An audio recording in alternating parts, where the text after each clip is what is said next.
Fala pessoal, sejam todos bem-vindos a mais um vídeo aqui no NS Soccer, um vídeo especialíssimo de análise. A gente vai falar sobre o Ronaldo Fenômeno. E antes da gente começar, pedir as coisas de sempre. Like no vídeo, compartilhe, comente aqui embaixo também o que você já viu do Ronaldo, o que você não viu.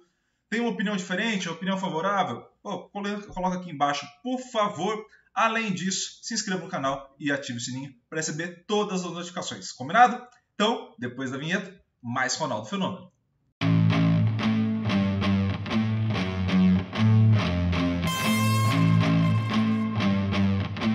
De volta a este vídeo, a gente vai falar um pouco em duas partes sobre o Ronaldo Fenômeno.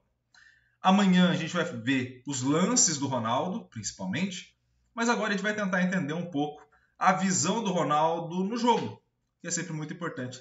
Também entender o ponto de vista dos jogadores. E a gente vai começar com o próprio Ronaldo falando sobre como ele se sentia na frente dos seus adversários, na frente dos goleiros, né? O quanto ele ficava tenso, nervoso, né? Estando à frente dos adversários.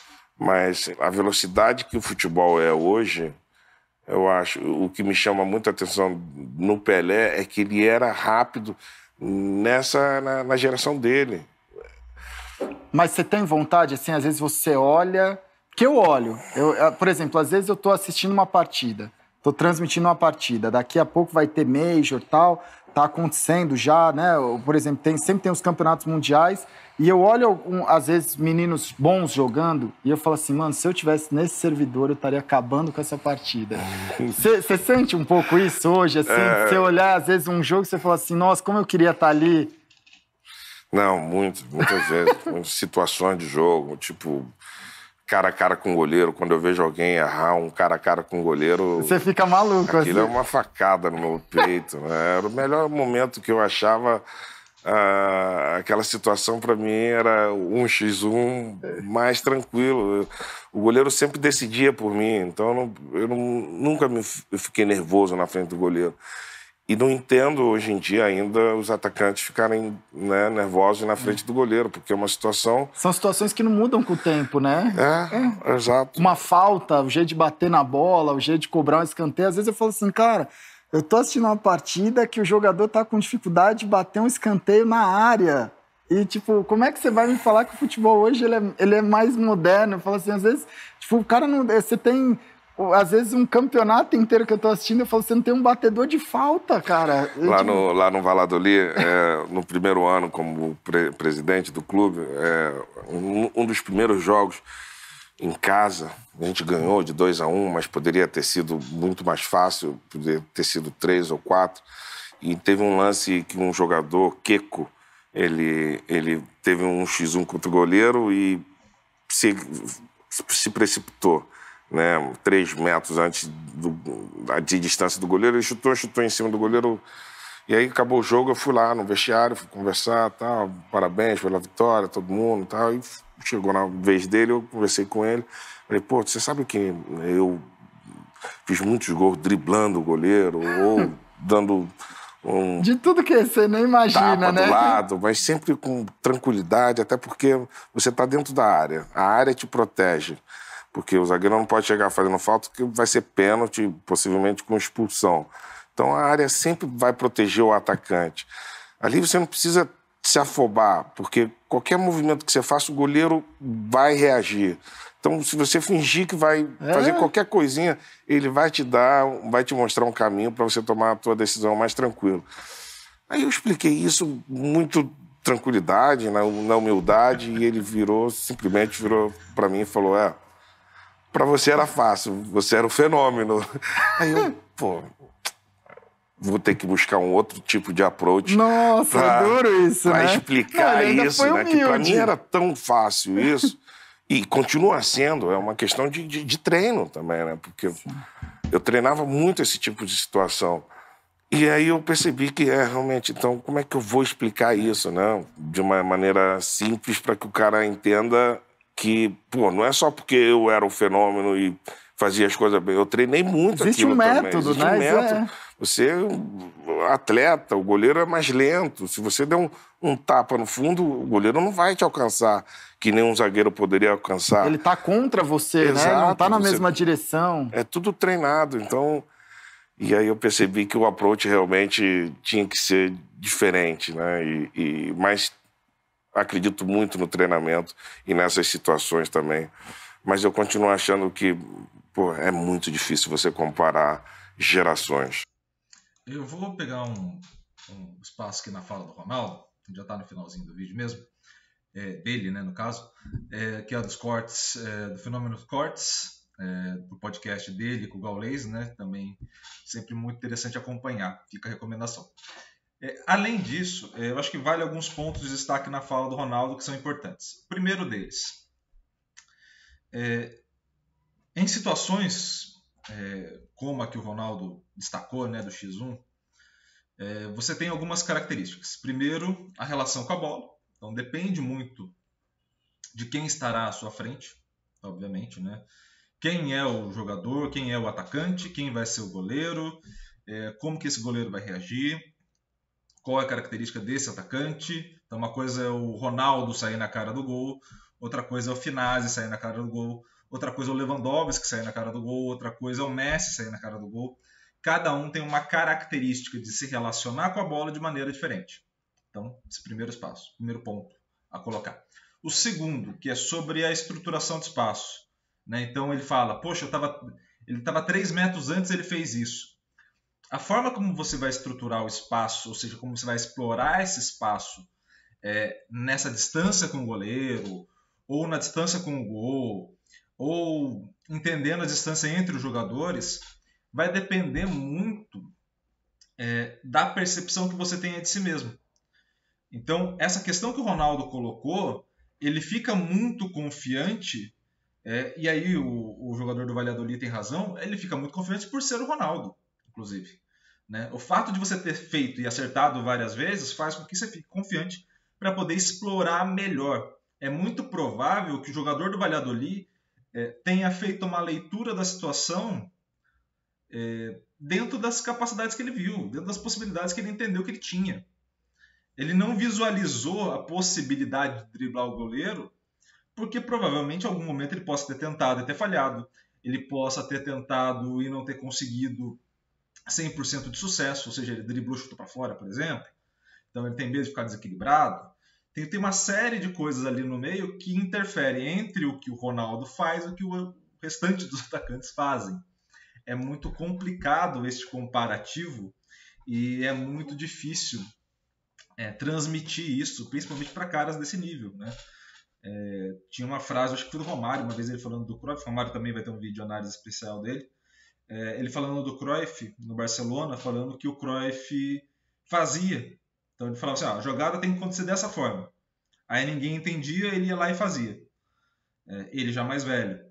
Então, assim, tem jogadores, e é o caso do Ronaldo, o caso do Cruyff, do Romário, jogadores que estão num nível de habilidade tão grande para o jogo, ou seja, eles têm um entendimento do jogo tão alto que as coisas parecem ser muito fáceis. E, na verdade, não são para a maioria. Para eles, de fato, pelas capacidades que ele tem, pelas habilidades que eles desenvolveram, e principalmente por essa mentalidade que eles têm em relação ao jogo. Aqueles estímulos que poderiam afetar as outras pessoas não é que não os afetam, mas afetam a ponto de ter uma maior confiança, inclusive. Né? Ele é um afeto positivo. Ele afeta para aumentar a confiança. Então, uma situação onde o goleiro está saindo para abafar, onde para uns vai ser uma leitura do tipo, caramba, ele vai me pressionar, eu vou ter que tomar uma decisão rápida e a chance de eu errar é grande, para ele é do tipo, ele vai ter que tomar uma decisão, eu preciso só responder a decisão dele da maneira correta e eu faço o gol de maneira mais fácil. Então perceba como a mentalidade muda e aí não tem receita de bolo. Aquilo que ele falou pro cara, o cara entendeu perfeitamente. Na hora que o cara for conseguir aplicar aquilo, provavelmente não vai conseguir. Provavelmente não vai fazer a mesma coisa que o Ronaldo falou só porque o Ronaldo falou. Né? Obviamente há um peso do Ronaldo ter falado, mas não é por isso que ele vai conseguir. É um processo muito mais a fundo de experiência, de vivência que esse cara passa a ter no mundo da bola. Então, assim, é muito mais difícil. E aí, é bom a gente entender não só o Ronaldo, né, mas o que os adversários acham do Ronaldo, né? Quem jogou contra, quem jogou a favor, os outros jogadores, o que acham do Ronaldo Fenômeno. A gente vai dar uma olhada nisso, colocar o som para vocês, a gente vai dar uma olhada nisso agora. I'm sure you've been asked this question many, many times, but it is a difficult question. Who is the best player you have played with or against in your career? Sans hésitation, Ronaldo. Without hesitation, Ronaldo. Ronaldo. Why?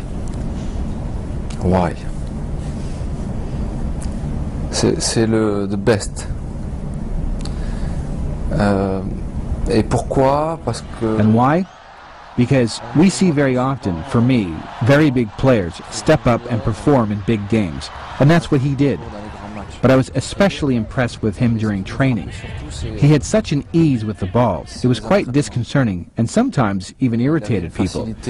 But it was a part of his personality to irritate people from time to time, even in daily life, not only on the pitch, but he is number one.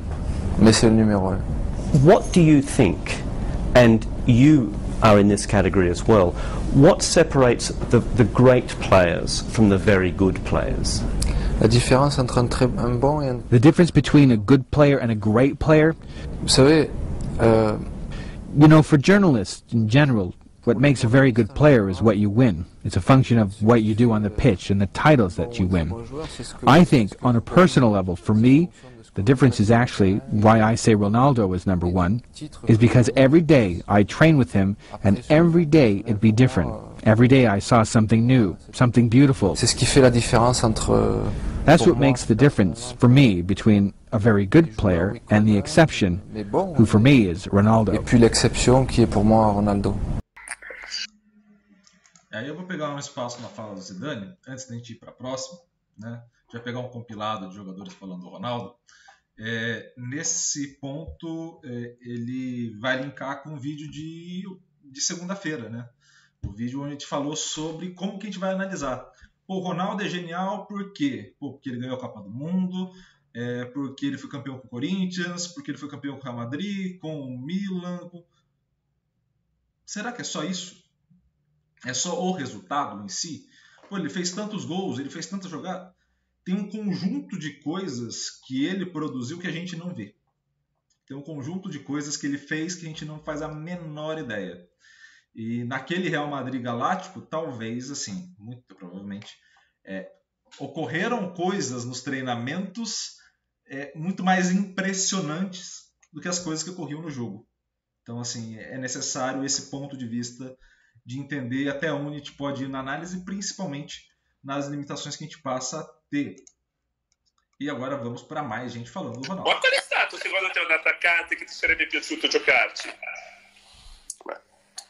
Prima che diventassi attaccante, perché quando si diventa attaccante... No, il sogno mio è sempre stato Ronaldo il fenomeno. Sì, O sonho do Totti, hein? L'hai mai chiamato per far venire a Roma? No, mai. No, Dovevi sì, vedere il Colosseo. e che dobbiamo vendere? Il Colosseo. Dobbiamo fare i buffi per 100 anni. Vabbè, un puffo in più, un puffo in meno. Cosa cambia? Oh, Ronaldo è forte. Chi? Il bambino, Ronaldo, il vero Ronaldo, dai, quello lì è quello forte. Ma tu dici il fenomeno o... Io dico il fenomeno. Infatti. Cioè, per me lui è il più forte di tutti. È stato il più forte di tutti. Comandavo... Ai tempi di Barcellona-Inter, quei momenti era devastante. Poi anche con quegli altri ragazzi, quando dopo anche che è stato male, che si era anche un po' gonfiato, era diventato anche meno pesante, andava sempre il doppio degli altri. Capito, ma c'era una capoccia diversa da tutti quanti, It was for Manchester United. So. Yeah. What was the first question? The first question was the goal you scored against Fulham. Yeah. Taking the ball from the halfway line to the goal. Yeah. We didn't see too many of those goals. Why not? You were brilliant. Yeah, good question. Yeah, one of the most important things in a human being, and especially as a professional sportsman, is know your qualities, and more importantly, know what you're not good at. That's a big quality. That goal was the best moment in my whole career. That was the best I've ever been. And it was an exceptional moment because I didn't score many of those goals. I knew what my qualities were. And one of the people that I spoke just before this, he said, what's the best player you played with? Sorry, I nicked your question now, but it's Ronaldo from Brazil, Brazilian Ronaldo. He's the best player I've played with. Because for him, the goal I scored against Fulham was for me an exceptional goal. For him, it was more of his standard, you know. Yeah, that's crazy. His natural ability was far beyond anything I've played with. So I knew what I was capable of, and that was, you know, there were other things than that. And I was able to link up with my teammates more because of that. You know, I had a midfield with Giggs and Scholes and Beckham on the...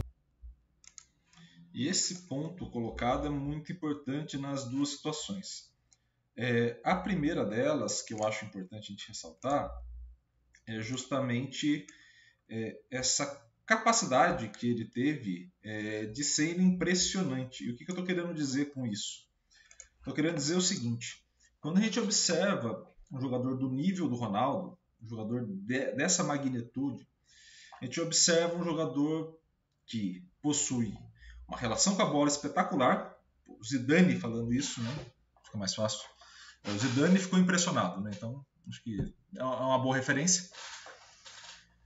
Ele tem uma questão de estruturação do espaço muito legal e uma comunicação na ação muito boa. Então, assim, para além de tudo isso, ele era um jogador completo, de fato, né? O fato dele ter todas essas competências e esse nível de habilidade em cada uma das situações colocava ele numa situação muito única a ponto de ser admirado por todos que estavam ao redor dele.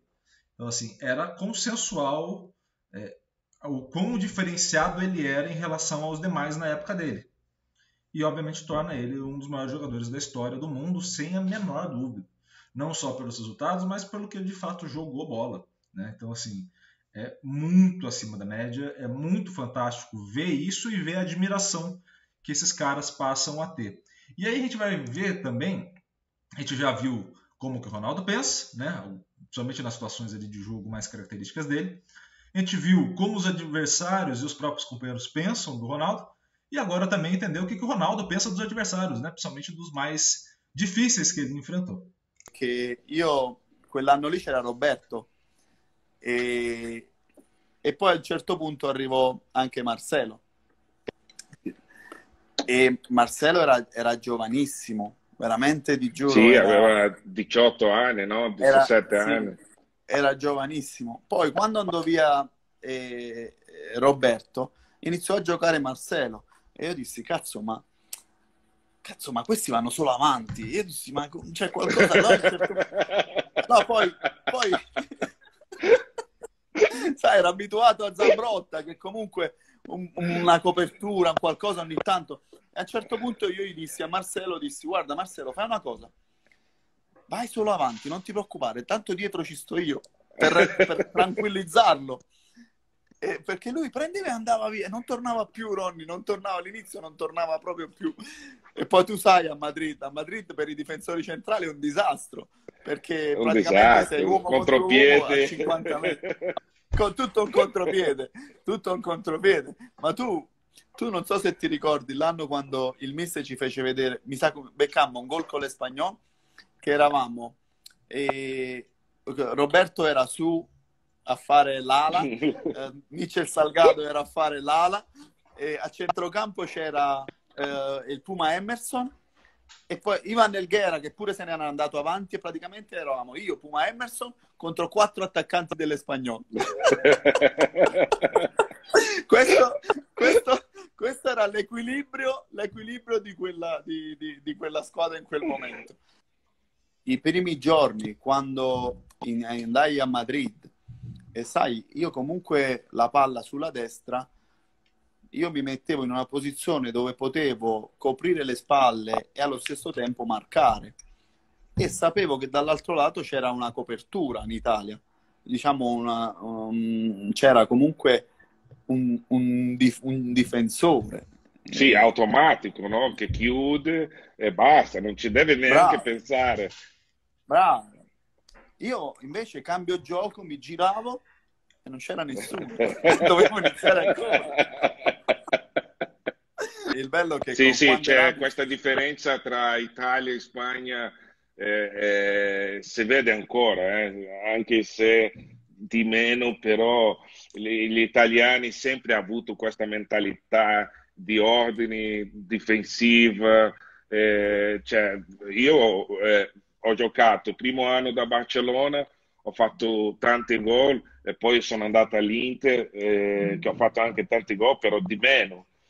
Cioè, trovavano difese a 3, a marcatura a uomo, sempre uno indietro, l'altro, cioè sempre tutto molto vicino, era sempre molto più difficile trovare le squadre italiane. No, ma a parte te l'ho detto, anche i difensori. Comunque tu venivi a giocare a Parma, eravamo io, Lilian e Buffon in porta. Andavi a giocare ecco, contro il Milan e trovavi comunque Baresi, Costa Curta. Ti lascio. Olli, chi è stato il difensore più forte con cui hai giocato? Contro? Ho avuto tanti. Scherzo, ho avuto tanti bravi, belli che... No, Paolo e te è stato una coppia veramente durissima. Sembrava che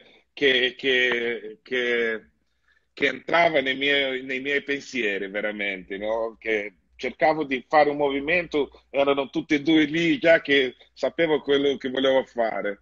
Però ho trovato tanta gente così buona. Lilian Thuram, Desai, è stato bellissimo perché non sempre andava bene le cose per me, perché cioè, incontrare te, a Paolo, Desai, Lilian Thuram, a Pujol, gente così, Yapstan, gente che comunque erano veloci, intelligenti, forti, cioè non è che andava sempre le cose benissimo. Ronny, ci hai fatto fuori a tutti, tranquillo. Ci hai fulminato a tutti, non ti preoccupare. E aí, pessoal, é justamente esse o ponto. E aí eu vou pegar um link na fala do Ronaldo.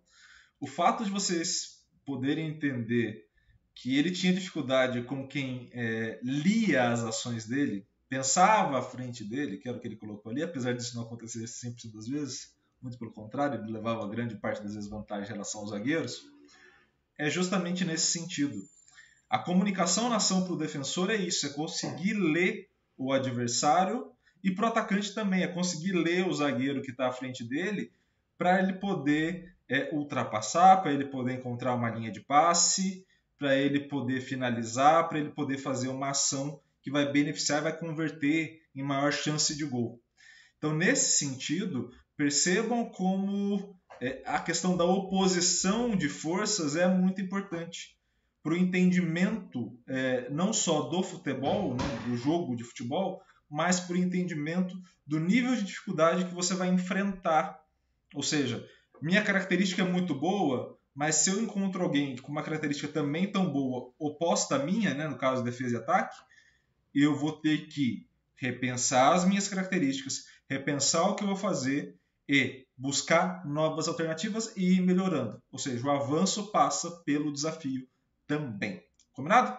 E amanhã, pessoal, mais Ronaldo aqui no NS Soccer. Então eu espero vocês amanhã aqui para a gente dar uma olhada nos melhores momentos do fenômeno e eu espero muito que vocês tenham gostado desse vídeo. Combinado? Então, um grande abraço a todos, obrigado pela audiência e valeu!